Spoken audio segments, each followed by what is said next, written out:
Telangana assembly media point వద్ద BRS MLA Vivekanand మాట్లాడుతున్నారు. Live ద్వారా చూద్దాం. అనుకోరానిది ఎక్కడైనా ఏమైనా కావచ్చు, ఎప్పుడైనా కావచ్చు, అది గుర్తుపెట్టుకో అని చెప్పి మేము హెచ్చరిస్తా ఉన్నాం రేవంత్ రెడ్డి గారిని. ఇంత ఈ రకమైనటువంటి ఆలోచనలు, భావదారిద్ర్యం, భాష దారిద్ర్యం, ఇంతటువంటి నీచ నికృష్టమైనటువంటి ముఖ్యమంత్రిని ఈ దేశంలో బహుశా ఏ రాష్ట్రం కూడా చూడకపోవచ్చు. దురదృష్టం ఈరోజు ముఖ్యమంత్రిని ప్రజలు చూడాల్సినటువంటి సందర్భం ఏర్పడదని చెప్పి మనం చేస్తా ఉన్నాను. ఈరోజు వారేదో జీతం ఇస్తున్నారంట.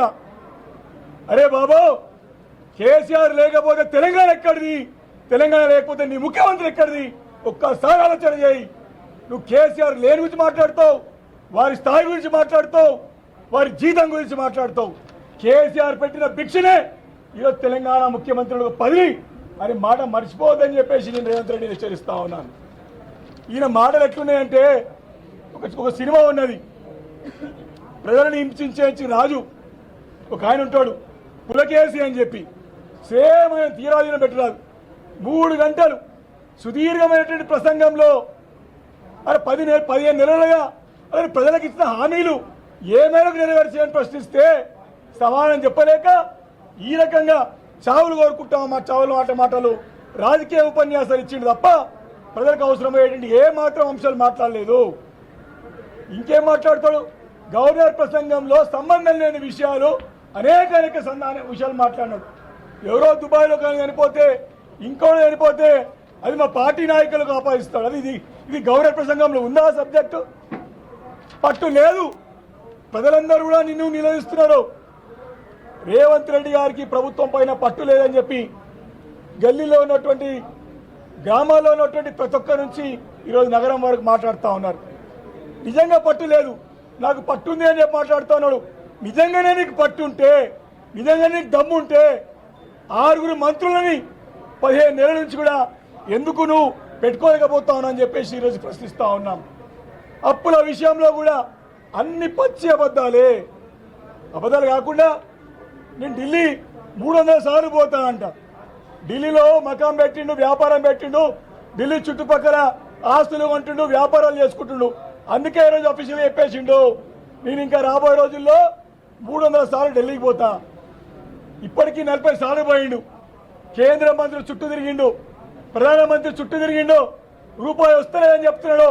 ప్రధానమంత్రిని ఎదుర్కోలేక ఇక్కడ కేంద్ర మంత్రి కిషన్ రెడ్డి అడ్డుకుంటుండని చెప్తున్నాడు. ఇది ఆయన చాదగాంతనం.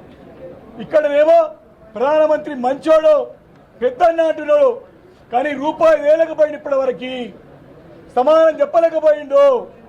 ఈరోజు చాలా క్లియర్గా బీజేపీ కాంగ్రెస్ యొక్క అనుబంధం బయటపడ్డది. బీజేపీ ఎమ్మెల్యేనే పేపర్ స్టేట్మెంట్, ఓపెన్ స్టేట్మెంట్ ఇచ్చిండు.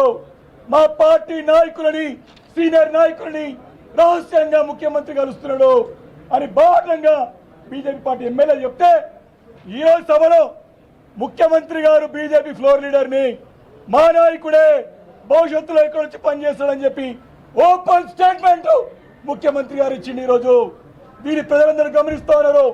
ఏ రకంగా ఈరోజు ఢిల్లీలోనేమో కొట్లాట, గల్లీలోనేమో బీజేపీ కాంగ్రెస్ దోస్తీ మరొకసారి బయటపడ్డది.